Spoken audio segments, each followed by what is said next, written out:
With the Gate 30, we learn that if we hold on to new visions for change and work together to make them happen, our dreams can come true. And if we surrender to the Gate 55 and allow the universe to answer us and bring us the abundance that we need, miracles can show up, but only if we let go and believe that the universe really does have our back. Hi, this is Denise Matthew, and welcome to episode 6 of the Mandala of Life, the Gate 55, also called the Gate of Abundance or the Gate of Spirit. And if you haven't already, please make sure you check out previous episodes of the Mandala of Life, 365 Days to Self-Discovery. For now, let's move into a new energy, one that's all about abundance of spirit and how we look at our cups of life, either as being half full or half empty. It's all in our mood. When we talk about this energy, we're talking about a need to be filled by life, however that looks for you. The Gate 55 is the first individual gate of the Mandala of Life that we've encountered, so it's a good time to become acquainted with individual energy and how it can potentially work in your life. When we're talking about individual energy, we're really talking about something that comes with some level between melancholy and joy. What that means is that anyone who has individual energy of any kind can encounter the melancholy that comes with being mutative, or when you're here to be different in some way. So the important thing to remember about individual energy is that even if you're not defined emotionally, there's great potential for deep states of the blues that can shift to states of joy, but there's no wave involved, just a shifting from one state to another. And all individual energy always comes with a tremendous amount of creative potential. And when you do have these states of melancholy, the key is to remember to direct this energy into something that's creative, into something that you love doing. But creativity can get a bad rap in that people feel that there's only one way to be creative, and that's completely not the case. When we're talking about being creative, as I said, it's all about directing your energy into something that you just absolutely love doing. It can be playing sports, collecting stamps, cooking, dancing, yoga, painting. Anything that makes your heart sing is something that's creative. Ra Uru Hu himself, the founder of human design, many times talked about being one of the most oppressive people in the world, especially before he had his encounter with the voice. Later, he came to understand that his deeply individual energy made melancholy and the blues part of his chemistry, and he himself learned how to direct his energy into his music and other creative endeavors. And when we look at his body graph, it shows that he was wide open emotionally except for a hanging gate 49. So what that says is that being emotionally defined is not the only determinant about how we express ourselves emotionally and also how we feel when it comes to this melancholy of individuality. So that's why it's extremely important information for us to understand that if you do carry individual energy, a full channel or even a hanging gate can definitely have a deep impact on you. When we narrow in on the Gate 55, we have a gate that is half of the channel of emoting, and it's connected to the solar plexus. The theme of the Gate 55 is all about seeing things as half empty or half full based on your mood. And from this mood can come a nervousness that's part of the gates of the solar plexus. In the Gate 55, the nervousness is all about there being nothing but emptiness. This nervousness can lead to the potential for eating disorders, also some level of hoarding, as well as anxiety, especially when abundance is questionable. There can also be a fear of not having love, not having enough spirit, and not being able to be filled with grace. The Gate 55 is somewhat similar to the Gate 28 in that they're considered mirrors, which speaks to the fear that life is meaningless. There can be moments of dropping down into melancholy and emptiness, and also the feeling that you're never going to be filled again. Sometimes when you're down, you want to be up, and when you're up, you want to stay there, which can lead to a perpetual hunger for some level of fulfillment. The key to understand is that to escape the nervousness of being empty is accomplished by accepting your feelings exactly as they are, instead of wanting something different than what you have. The mind always likes to point fingers, but once again, it's all about directing the energy outward instead of inward. By allowing the feelings to flow into something creative, there are no limits to how you express yourself. And when you allow your emotions freedom, it makes space for you to be filled with spirit, the spirit of being alive.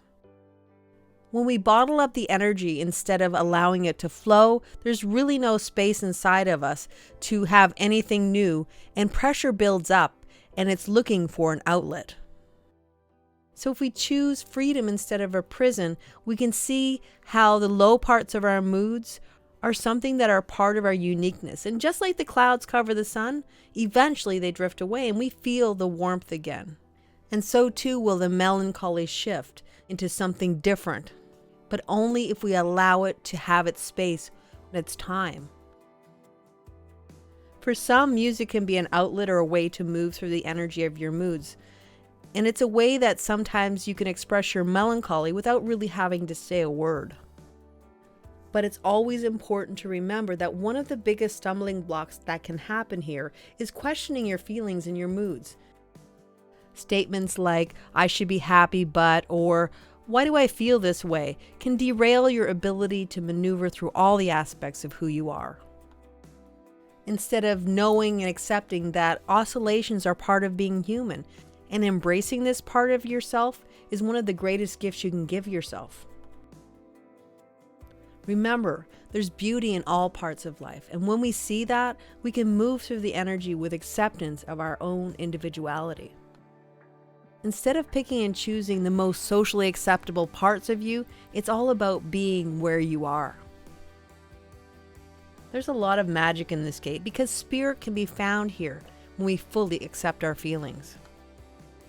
As well as the melancholy, there's a theme of trust and surrender that's intertwined within this gates. And sometimes when you carry this energy, you have to hit rock bottom to see that sometimes not doing, not controlling, and instead allowing is the source of all abundance.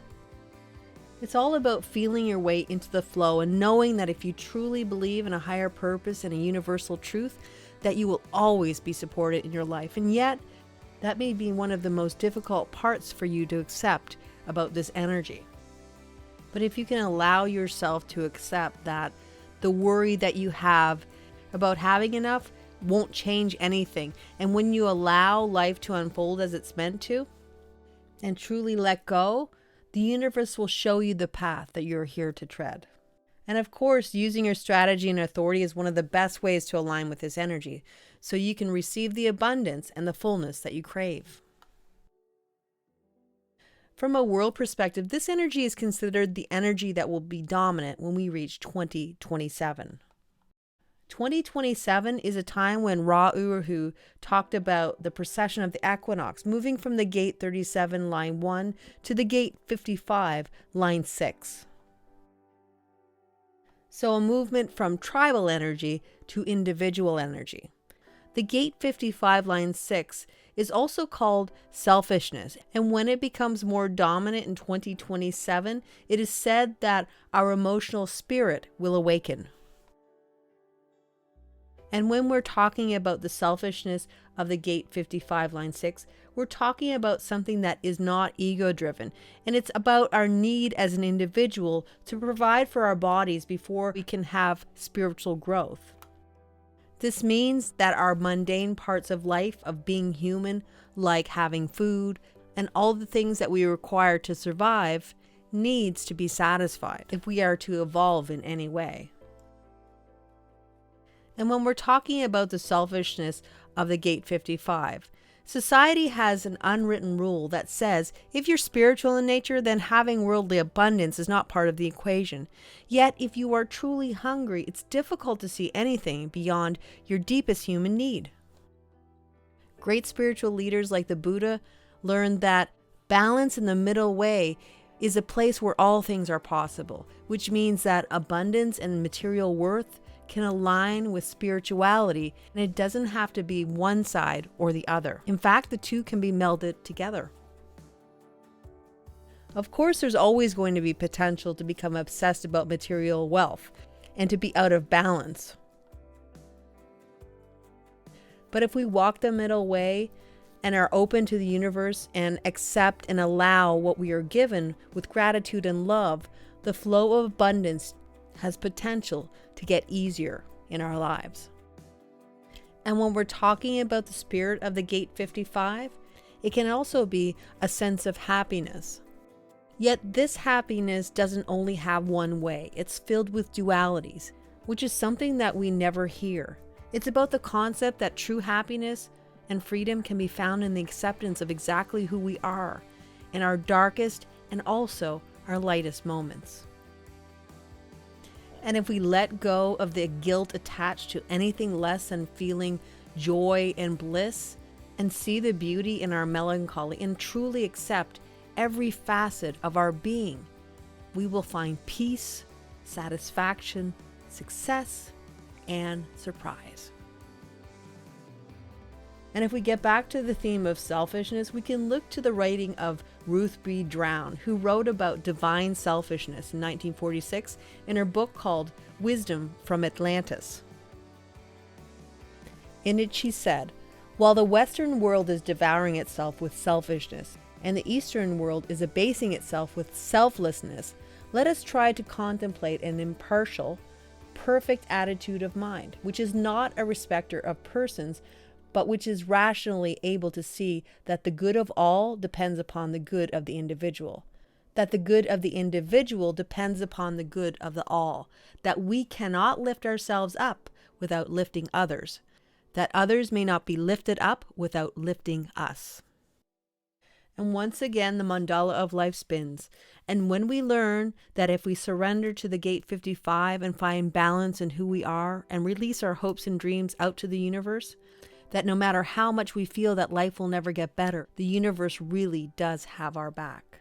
And it all begins with peace and kindness and the understanding that we're all in this together. And when we come together as a family and see the energy of the Gate 37, true equality can someday be realized. If we hold on to that vision for our future, there's potential to find harmony in this very moment. Well, that's all for now, and I'll be back next week with the next gate of the Mandala of Life, the Gate 37. Until then, take care, and I'll see you soon.